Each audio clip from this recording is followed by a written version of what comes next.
Uhum.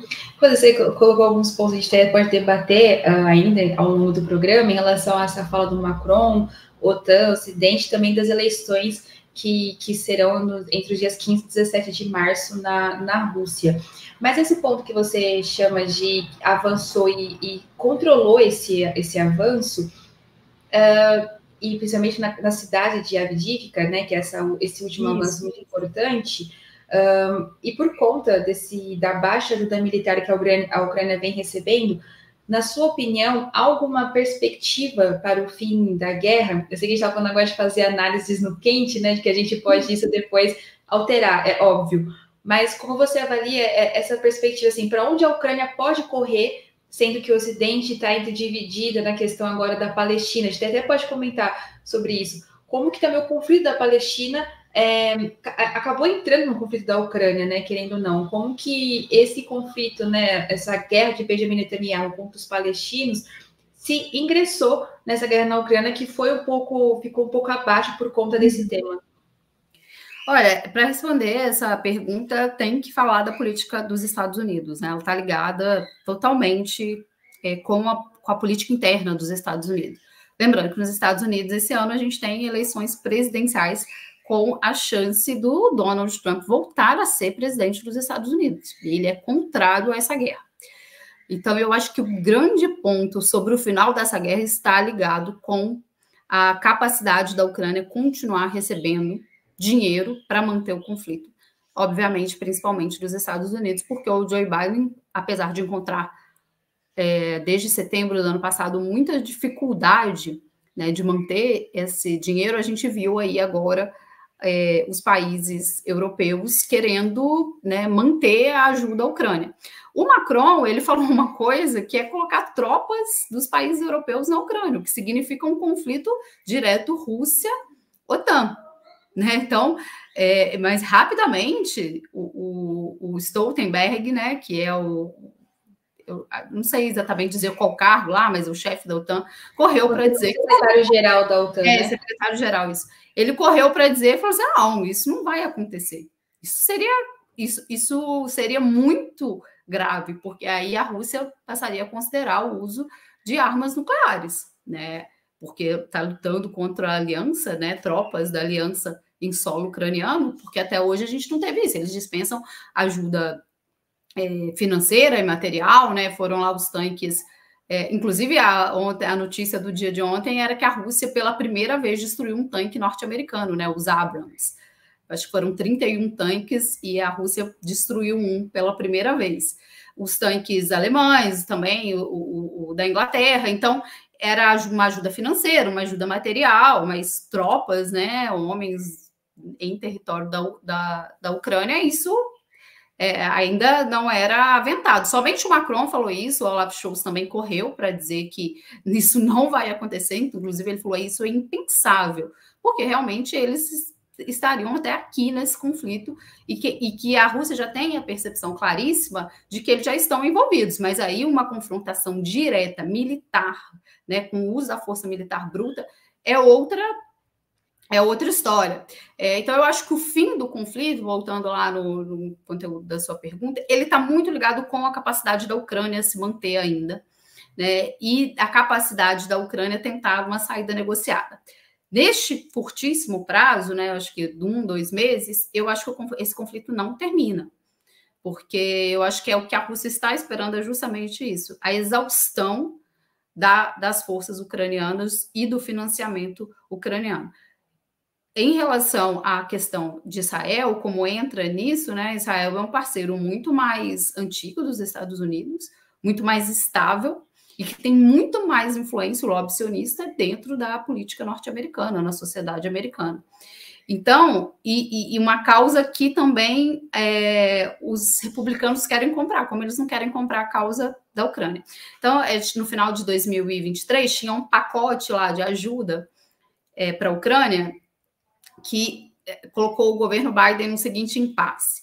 Esse pacote da Ucrânia estava junto com uma ajuda para Israel, né, e com a questão da fronteira, né, ali de aumentar a segurança na fronteira com o México. Então, ao mesmo tempo que poderia ajudar o Biden nessa questão da Ucrânia, pega algumas questões com o eleitorado mais de esquerda dele, que vota no Partido Democrata, que é a questão dos imigrantes e a questão de mais uma ajuda a Israel nos Estados Unidos. Está tendo muitas manifestações, inclusive de judeus, né, protestando contra a ajuda norte-americana, pedindo um cessar-fogo, enfim, condenando as atitudes de Israel que vão adiante com a ajuda dos Estados Unidos. Então, colocou o Biden num certo impasse. No final de 2023, ele conseguiu liberar a última ajuda sem passar pelo Congresso. Então, eu acho que o fim da guerra está muito ligado a isso, a política dos Estados Unidos. Eu não sei exatamente o que o Trump vai fazer, mas ele já se mostrou bastante contrário a essa guerra. Inclusive, no governo dele, ele colocou em discussão várias questões sobre a OTAN, né? Tem um vídeo que ele está conversando com representantes da Alemanha, que ele fala o seguinte: espera aí, vocês compram gás da Rússia, vocês querem que eu defenda vocês da Rússia, que os Estados Unidos financiem uma aliança que defenda vocês de um grande parceiro comercial. Então, tem essa questão também de como que o Trump lida com as instituições internacionais, com a OTAN, né? E o que ele tem ali numa visão mais específica em relação à guerra da Ucrânia. Ele chegou a dizer que se ele é eleito presidente dos Estados Unidos, ele acaba com a guerra no dia seguinte. Mas, assim, a Ucrânia não é à toa que a baixa performance deles no campo militar também reflete já uma dificuldade de obter financiamento com os Estados Unidos. Teve uma fala ontem não me lembro agora se é ministro da Defesa, um dos cargos bem importantes assim da Ucrânia, que ele falou o seguinte: a nossa falta de capacidade de avançar, ela está ligada diretamente com o nosso financiamento, né? E também falaram que a ajuda prometida da União Europeia só chegou 31% dessa ajuda. O Zelensky está há muito tempo, né? Tem vários memes aí na internet, coloca ele como pedinte batendo na tecla de financiamento. Essa é uma questão para a Ucrânia. A Ucrânia não teria como levar esse conflito de alta intensidade com a Rússia sem a ajuda do Ocidente, ajuda financeira e material do Ocidente. Só que existe uma exaustão também da propaganda de guerra dentro da Europa. Também tiveram vários protestos dentro da Europa para o fim da guerra, né, a Europa está passando por baixo crescimento econômico, inflação, e o dinheiro está indo para financiar uma guerra que não é exatamente a deles. Então, eu acho que está muito ligado à questão, muito mais... claro que a questão de financiamento reflete no campo de batalha, óbvio, isso não tem como dissociar, mas o que a gente tem que aguardar para ver como é que vai ficar essa questão do financiamento. Eu acho que uma mudança de governo nos Estados Unidos pode colocar a Ucrânia numa situação muito difícil que empurre definitivamente para uma mesa de negociação, que eu acho que é o objetivo da Rússia. A Rússia, neste momento, quer uma saída negociada. Perfeito, Rosi. Até vou usar que estava aqui na tela um comentário do Fred Dreyfus, falando que a OTAN tinha como parte do seu objetivo se aproximar da fronteira da Rússia. Isso, por enquanto, está garantido, porque eu ia entrar nesse ponto, vale lembrar que a Suécia conseguiu sua adesão à OTAN, né, depois da Finlândia. A Hungria não queria, a Hungria cedeu isso, o parlamento da Hungria, então a Suécia entrou na OTAN. Com isso, Rosa, eu te pergunto, por que nessa questão de tentar se aproximar dessa fronteira da Rússia, né, assim, a gente tende ali a imaginar o porquê, mas essa fala do Macron dá muito a parecer que o Ocidente quer alguma coisa dessa guerra, né? Quer um resultado dessa guerra. E na sua avaliação, o que o Ocidente quer com essa guerra? O que a OTAN ganharia além de... um controle sobre a Rússia? Essa a ideia? Olha, primeiro, assim, os países europeus, eles estão, na minha concepção, ali, os membros da OTAN, completamente subjugados à estratégia de segurança dos Estados Unidos. Né? Então, a OTAN é um instrumento dos Estados Unidos. E o que os Estados Unidos... E aí que a gente chega nesse ponto, né? O que os Estados Unidos, com a ajuda dos seus parceiros europeus e, né, com a instrumentalização da OTAN, quer? A Rússia, quem está assistindo, e eu vi que muita gente falou que sempre me assiste, deve estar até cansado de ouvir falar isso. A Rússia, ela nunca deixou de ser o adversário dos Estados Unidos, mesmo com o final da Guerra Fria. A OTAN, ela foi criada para fazer contraposição à União Soviética. A União Soviética acabou nos anos 90, a Rússia ficou brutalmente enfraquecida, economicamente, um colapso social e político. sem capacidade de projeção geopolítica nenhuma, e tentou uma aproximação com os Estados Unidos e adesão das suas agências multilaterais. A Rússia dos anos 90, do Boris Yeltsin, com a terapia de choque, ela tentou se aproximar do Ocidente, era uma Rússia pró-Ocidente. Só que começa a acontecer uma série de coisas, né? Há uma mudança política na Rússia, e o presidente Putin era primeiro-ministro do Boris Yeltsin, chega ao poder e muda essa orientação. Eu acho que tem algumas coisas ligaram ao alerta vermelho da Rússia no final dos anos 90, que é a adesão da Hungria, da Polônia e da República Tcheca. Países que foram membros do Pacto de Varsóvia. O Pacto de Varsóvia, a OTAN foi criada em 48, o Pacto de Varsóvia foi criado em 1953 para fazer contraposição justamente à OTAN, né, porque tinha uma aliança militar se formando ali no período da Guerra Fria, e é criado o Pacto de Varsóvia. Esses 3 países foram membros do Pacto de Varsóvia e eles aderiram à OTAN. Em 1997, a Rússia muito enfraquecida, querendo uma aproximação com o Ocidente, e os Estados Unidos falam assim, não, peraí, não é assim, vocês não vão entrar na OTAN.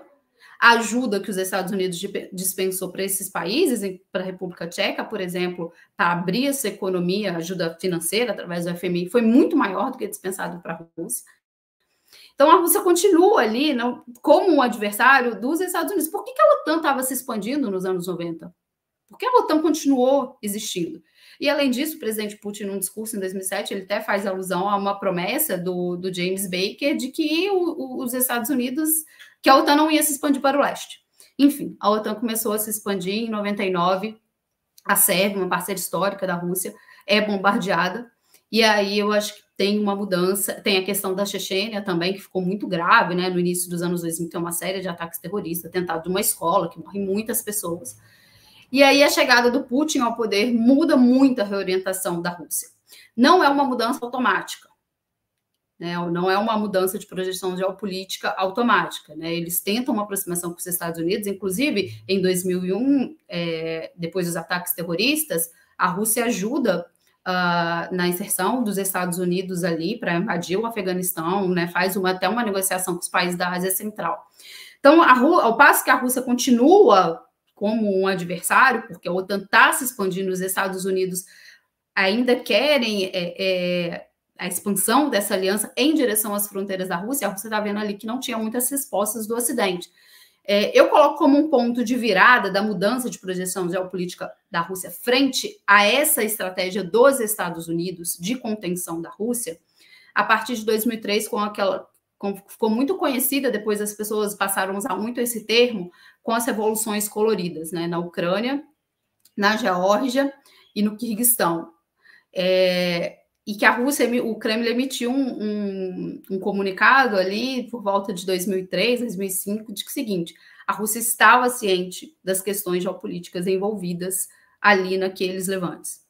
Eu acho que ali é o primeiro ponto, assim, de uma percepção de que a Rússia estava, pelo menos oficial, obviamente que a inteligência deles, né, tem outro patamar, de que a Rússia continuava como o adversário dos Estados, o principal adversário dos Estados Unidos no sistema internacional, de fato era.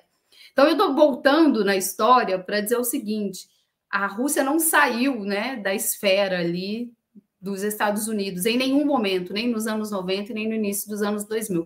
Quando eles se deparam com a reconstrução da economia russa, né, ali, quando Putin chega ao poder, tem uma renacionalização das armas e da energia, os Estados Unidos passam a confrontar mais de forma direta, isso também está ligado com um projeto abertamente imperial dos Estados Unidos, depois dos atentados de 11 de setembro de 2001. Então, tem todo esse percurso para dizer o seguinte, essa estratégia de cerco à Rússia, ela nunca terminou com a União Soviética, ela prosseguiu nos anos 90, mesmo que a Rússia não tivesse nenhuma capacidade. Os Estados Unidos estavam ali no menor momento do mundo unipolarizado, né? Não tinha nenhum adversário dos Estados Unidos, né? Sem a influência que os Estados Unidos, a influência política dos Estados Unidos nas instituições multilaterais, a força militar dos Estados Unidos, o que eles demonstraram ter na Guerra do Golfo, econômico, né? E eles passaram a ditar as regras de como os países do mundo inteiro deveriam manejar a sua economia, depois do consenso de Washington, né? O Bush fazia muito, o Clinton fazia muito aquele discurso, né? A paz vai vir através dos mercados globalizados, tem que globalizar os mercados, abrir as economias. Eles conseguiram pegar a cartilha neoliberal e enfiar a goela abaixo, principalmente os países subdesenvolvidos. Então, os Estados Unidos não tinham nenhum adversário à altura, mas a Rússia continuou ali ainda. Essa estratégia pode ter ficado morna ou não, mas a Rússia continuou ali como o adversário dos Estados Unidos. Tem um geopolítico, ele já faleceu, mas ele é muito influente no pensamento dos Estados Unidos, que é o Brzezinski. Em 97, ele escreve um livro em que ele deixa claro, né? Era preciso, a Rússia precisava ser ainda confrontada, era preciso mexer nas rotas de energia, que a Rússia tinha o domínio. E, enfim, a Rússia estava ali, estava ainda no sistema internacional, mesmo enfraquecida, e era preciso agir. E foram o que os democratas, sobretudo, fizeram, criando uma grande escalada que eu acho que chega agora na guerra, né? Atinge o ponto de não retorno das relações Rússia-Estados Unidos com a deflagração da guerra. Então, tem realmente todo esse caminho para a gente entender que a Rússia nunca saiu dessa esfera de influência. E o que é os Estados Unidos? Realmente, eles querem cercar a Rússia é um inimigo perfeito, porque ia dar alguma resposta. E está muito ligado também com a questão dos Estados Unidos precisarem desses conflitos permanentes, algo muito ligado, né? Ali o complexo bélico, industrial, tecnológico dos Estados Unidos, né? A capacidade de produzir armas e ter que vender essas armas.